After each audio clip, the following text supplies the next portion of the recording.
Okay guys, I'm gonna show the easiest way for me to install retaining clip on a tie rod boot.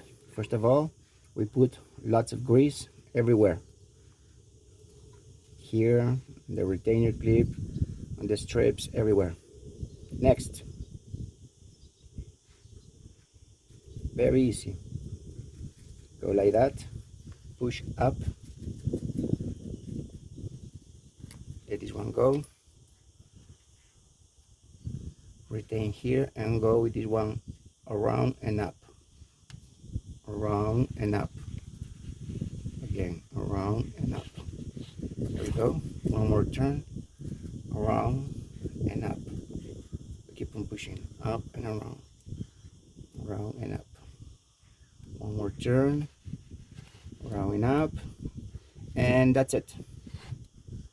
Ready, finish. We take this one out and it's done. That's it.